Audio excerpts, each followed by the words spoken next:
Hello guys, welcome to GS world. मैं शंभू यादव। दोस्तों, आप सभी को मैं पढ़ा रहा हूँ इंडियन पॉलिटी। और उस इंडियन पॉलिटी के जो चैप्टर 1 था उसका नाम था भारत के संवैधानिक विकास। और हम लोगों ने उस भारत के संवैधानिक विकास को दो भागों में बांटा था। एक था कंपनी के अधीन शासन और एक था ब्रिटिश क्राउन के अधीन शासन। 1773 से 1857 तक कंपनी का अधीन शासन और 1858 से 1947 तक ब्रिटिश क्राउन का अधीन शासन। यह हम लोगों ने दो भाग में बांटा। और कंपनी का अधीन शासन को हम लोगों ने बहुत अच्छे तरीके से कई क्लास में पढ़ चुके हैं। उसके बाद हम लोगों ने शुरू किया ब्रिटिश क्राउन का अधीन शासन। और ब्रिटिश क्राउन का अधीन शासन में कब कब कौन सा अधिनियम आया उसके बारे में पढ़ा। और एक अंतिम अधिनियम अभी बचा हुआ है 1935 का भारत शासन अधिनियम, जिसको अभी हम शुरू करने जा रहे हैं। चलिए देखते हैं क्या है भारत शासन अधिनियम 1935। इसमें कौन कौन सा महत्वपूर्ण बात है और कौन कौन सा सवाल इस अधिनियम से किसी भी एग्जाम में पूछा जाता है, उसके बारे में हम लोगों ने बहुत विस्तार से इसको भी पढ़ेंगे। और बहुत विस्तार से हमने इसको लिखने का काम किया है। आप लोग इसको वीडियो रोक कर लिख सकते हैं और समझ सकते हैं। चलिए शुरू करते हैं क्या इस अधिनियम का महत्वपूर्ण बात। तो सबसे पहले लिखा हुआ है से यह सबसे बड़ा अधिनियम था। यानी कि अभी तक जितना भी अधिनियम आया उस अधिनियम में सबसे बड़ा अधिनियम 1935 का भारत शासन अधिनियम ही रहा है। तो उसी बात को मैंने लिखा। क्या लिखा? से यह सबसे बड़ा अधिनियम था। उसके बाद क्या लिखा? से इस अधिनियम में 321 धाराएं थी। इस अधिनियम में 321 धाराएं और 10 अनुसूचियां थी। आपको मैं भारत का संविधान पढ़ाऊंगा तो भारत के संविधान में 395 अनुच्छेद और 8 अनुसूचियां थी जिस समय वह संविधान बना हुआ था। तो उसी तरीके से इसमें क्या है 321 धाराएं और 10 अनुसूचियां हैं। और आप लोग को जब मैं पढ़ाऊंगा भारत का संविधान तो ये भी बताऊंगा से भारत का संविधान में बहुत सारा हिस्सा 1935 के भारत शासन अधिनियम से ही लिया गया है। यह मैं आप लोग को उसमें पढ़ाऊंगा। इसमें क्या है से इस अधिनियम में क्या था 321 धाराएं और 10 अनुसूचियां थी। उसके बाद क्या है अगला है अखिल भारतीय संघ की स्थापना किया गया। कहने का मतलब हुआ 1935 के भारत शासन अधिनियम में क्या किया गया? अखिल भारतीय संघ की स्थापना किया गया। अखिल भारतीय संघ क्या है उसको मैं बताता हूँ।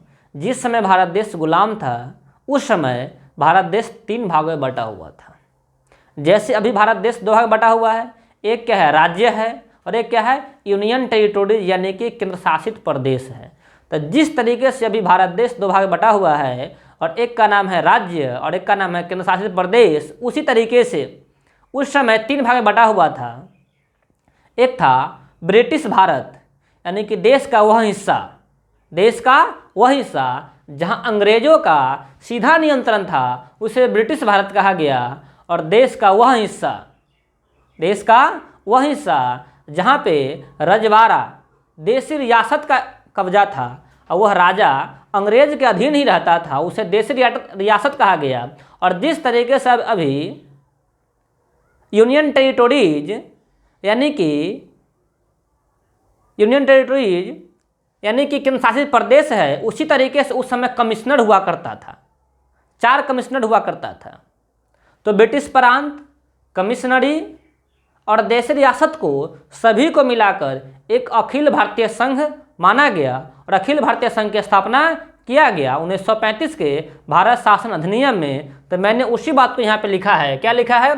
भारत के ब्रिटिश प्रांत और चीफ कमिश्नर प्रांतों और देशी रियासत इजकल टू भारतीय संघ, यानी कि इस सब को मिलाकर भारतीय संघ बनाया गया। उसके बाद मैंने लिखा से वर्मा को भारत से अलग करने का प्रावधान किया गया। यानी कि पहले जो वर्मा था जिसको अभी हम म्यांमार नाम से जानते हैं, म्यांमार देश, वह वर्मा भारत में हुआ करता था। क्योंकि तो भारत में भी अंग्रेज का कब्जा था और वर्मा में भी कब्जा था। तो दोनों को एक ही संघ मानकर अंग्रेज चलता था। लेकिन 1935 के अधिनियम से क्या किया गया, वर्मा को अलग कर दिया गया। तो मैंने उसी बात को लिखा, क्या लिखा, वर्मा को भारत से अलग करने का प्रावधान। उसके बाद क्या लिखा, विषय सूची बनाकर केंद्र व राज्यों के बीच शक्तियों का बंटवारा किया गया। यानी कि विषय सूची, कौन सा काम केंद्र करेगा, कौन सा काम राज्य करेगा, उसको विषय सूची कहते हैं। तो विषय सूची बना दिया गया और विषय सूची के माध्यम से केंद्र का कार्य अलग कर दिया गया और राज्य का कार्य अलग कर दिया गया। तो इसमें क्या है, 3 विषय बनाया गया। कितना विषय बना, 3 विषय बना, 3 सूची बना। उसका नाम क्या है, केंद्रीय सूची, राज्य सूची और समवर्ती सूची।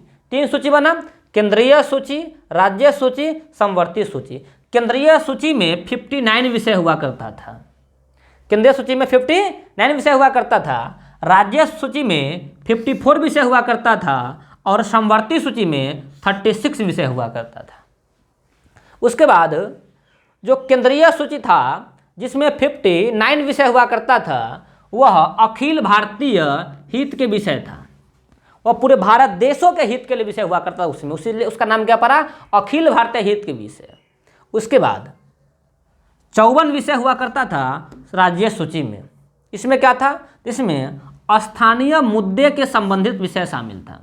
यानी कि राज्य सूची में स्थानीय विषय के मुद्दे शामिल थे। और समवर्ती सूची जिसमें 36 विषय हुआ करता था, उस समवर्ती सूची में मेन रूप से, मुख्य रूप से प्रांतीय हित के विषय ही शामिल थे। विषय इसमें और शामिल थे, लेकिन मुख्य रूप से, मेन रूप से क्या शामिल थे, प्रांतीय हित के विषय ही शामिल थे। तो मैंने इसको डिफाइन किया। उसके बाद अगला पॉइंट क्या है, 11 राज्य, जो उस समय 11 राज्य हुआ करता था, उस 11 राज्यों में से जो 6 राज्य में द्विसदनीय व्यवस्था का प्रारंभ किया गया। इसको मैं समझाता हूँ। जैसे कि वर्तमान भारत देश के जो 6 राज्य में जो विधानमंडल है, उस विधानमंडल का 2 सदन है।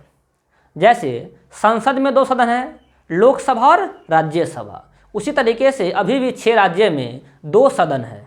6 राज्य के विधानमंडल में 2 सदन है। एक का नाम है विधानसभा, एक का नाम है विधान परिषद। तो जैसे अभी 6 राज्य में विधानमंडल का 2 सदन है, उसी तरीके से यहाँ पे क्या किया गया, भारत के 6 राज्यों में विधान मंडल का 2 सदन का बनाया गया। तो उसी का नाम दिया गया। 11 राज्यों में से 6 राज्यों में द्विसदनीय व्यवस्था का प्रारंभ किया गया।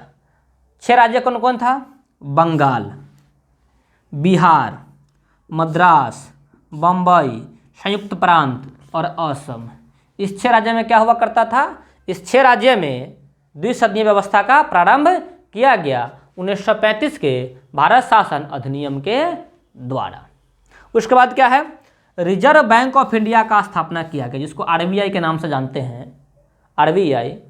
उस आरबीआई का स्थापना 1935 के भारत शासन अधिनियम के द्वारा ही किया गया था। इस बात को हमें ध्यान रखना है, यहाँ से सवाल आता है। उसके बाद है, प्रांतों में द्वैध शासन समाप्त किया गया और केंद्र में द्वैध शासन प्रणाली प्रारंभ किया गया। जैसा कि मैंने आप लोग को बताया था, 1919 के भारत परिषद अधिनियम में से प्रांतों में द्वैध शासन का शुरुआत किया गया था। तो 1919 में प्रांतों में द्वैध शासन का शुरुआत किया गया था, लेकिन 1935 के भारत शासन अधिनियम में प्रांतों में द्वैध शासन समाप्त कर दिया गया और केंद्र में द्वैध शासन प्रारंभ किया गया। इस बात को ध्यान रखना है। तो मैंने वही लिखा, से प्रांतों में द्वैध शासन की समाप्ति की गई और केंद्र में द्वैध शासन का प्रारंभ किया गया। इस बात को मैंने लिखा। अब द्वैध शासन किसे कहते हैं, उसको मैंने पिछले क्लास में आप लोग को डिफाइन किया हुआ था, और अभी भी सुन लीजिए। इसका मतलब होता है से 2 विषय होगा, एक आरक्षित विषय होगा और एक हस्तांतरित विषय होगा। उसको क्या कहते हैं, द्वैध शासन कहते हैं। आगे देखिए, केंद्र में जब द्वैध शासन लागू हुआ तो केंद्र के विषयों को 2 भाग में बांटा गया। तो मैंने वही लिखा, केंद्रीय विषय, और इस केंद्रीय विषय को 2 भागों में बांटा। एक का नाम क्या है, आरक्षित विषय, और एक का नाम क्या है, हस्तांतरित विषय। 2 विषय में बांटा। आरक्षित विषय में कौन कौन से आते हैं? प्रतिरक्षा, रक्षा प्रतिरक्षा, विदेशी मामला, किस देश से कैसा संबंध रखना है उसे विदेशी मामला कहते हैं, धार्मिक विषय, धर्म से संबंधित मामला, और जनजातीय क्षेत्र, जो आदिवासी क्षेत्र हुआ करता था, जनजातीय क्षेत्र, वह सभी विषय आरक्षित विषय होता था। उसके बाद इसके बाद जो बाकी विषय बचता था वह सारे के सारे हस्तांतरित विषय में आता था। ये आपको समझ में आ गया। उसके बाद है लोक सेवा आयोगों की स्थापना किया गया। लोक सेवा आयोगों की स्थापना किया गया 1919 के भारत परिषद अधिनियम में हम लोगों ने पढ़ा हुआ था। 1919 के भारत परिषद अधिनियम के तहत 1926 में केंद्रीय लोक सेवा आयोग की स्थापना हुआ था। यहाँ पे क्या किया गया? 3 का स्थापना किया गया। देखिए का क्या है? पहला है केंद्रों में संघ लोक सेवा आयोग, यानी कि केंद्र के लिए, यहाँ पर लिख सकते हैं केंद्र के लिए संघ लोक सेवा आयोग का स्थापना हुआ, और राज्यों के लिए राज्य लोक सेवा आयोग का स्थापना हुआ। जैसे कि केंद्र संघ लोक सेवा आयोग में क्या हो जाए, जैसे यूपीएससी अभी है तो वो क्या है? केंद्र के लिए है, तो वो क्या है? केंद्र में संघ लोक सेवा आयोग का स्थापना किया गया। और राज्यों में जैसे भी बिहार के लिए बीपीएससी है, झारखंड के लिए जेपीएससी है, वह प्रांतों के लिए होता है। तो वही है, राज्यों में राज्य लोक सेवा आयोग का स्थापना किया गया। उसके बाद क्या लिखे? 2 या 2 से अधिक राज्यों को के लिए, 2 या 2 से अधिक राज्यों के लिए किसका स्थापना किया गया? संयुक्त सेवा आयोग। संयुक्त सेवा आयोग, या इसे संयुक्त लोक सेवा आयोग लिख सकते हैं। संयुक्त लोक सेवा आयोग। तो मैंने क्या लिखा? 2 या 2 से अधिक राज्यों के लिए संयुक्त लोक सेवा आयोग का स्थापना किया गया 1935 के भारत शासन अधिनियम के द्वारा। उसके बाद क्या है? फिर है इसके तहत यानी कि 1935 के भारत शासन अधिनियम के तहत ही 1937 में संघीय न्यायालय की स्थापना किया गया, यानी पूरे देश के लिए एक संघीय न्यायालय। और उसके नीचे जैसे कि पूरे देश के लिए एक सुप्रीम कोर्ट, उसके नीचे हाई कोर्ट, और उसके नीचे जिला में डिस्ट्रिक्ट कोर्ट, जो संघीय न्यायालय है उसकी स्थापना 1937 में किया गया 1935 के भारत शासन अधिनियम के द्वारा। तो मैंने उसी बात को लिखा से इसके तहत, यानी 1935 के भारत शासन अधिनियम के तहत ही 1937 में संघीय न्यायालय की स्थापना किया गया। उसके बाद क्या? इसके मुख्य न्यायाधीश कौन बने थे? तो इसके प्रथम मुख्य न्यायाधीश सर मॉरिस ग्वेर को बनाए गए थे, यानी कि सर मॉरिस ग्वेर इसके प्रथम मुख्य न्यायाधीश बने हुए थे। उसके बाद मैंने लिखा से ये जो 1935 के भारत शासन अधिनियम आया हुआ था उसमें 2 व्यक्तियों का प्रतिक्रिया है। एक है नेहरू जी और एक है जिन्ना जी। नेहरू जी और जिन्ना जी। नेहरू जी के बारे में क्या है? नेहरू जी ने 1935 के भारत शासन अधिनियम के बारे में क्या कहे? तो उन्होंने कहे यह अनेक ब्रेकों वाला इंजन रहित गाड़ी है, यानी कि इस अधिनियम में बहुत सारा ब्रेक है लेकिन इंजन है ही नहीं, यानी यह एक ऐसा गाड़ी है जिस गाड़ी में इंजन है ही नहीं लेकिन ब्रेक बहुत सारा है। किसने कहे? नेहरू जी ने कहे। यानी कि नेहरू जी ने 1935 के भारत शासन अधिनियम को अनेक ब्रेकों वाला इंजन रहित गाड़ी का दर्जा दिए। उसके बाद जिन्ना जी ने क्या कहा? जिन्ना जी ने कहे से पूर्णतया सड़ा हुआ है। यह अधिनियम क्या है? पूर्णतः सड़ा हुआ है और मूल रूप से बुरा है, मूल रूप से खराब है और बिल्कुल अस्वीकृत है, यानी कि इसे स्वीकृत योग्य नहीं है। बिल्कुल क्या है? यह अस्वीकृत है। किसने कहे? तो मिस्टर जिन्ना ने कहे। तो दोस्तों आज हम लोगों ने 1935 के भारत शासन अधिनियम को खत्म किया और आज हम लोगों का भारत का संवैधानिक विकास है वह खत्म हुआ और अब हम लोग पढ़ने वाले हैं भारत के संविधान निर्माण के बारे में। धन्यवाद।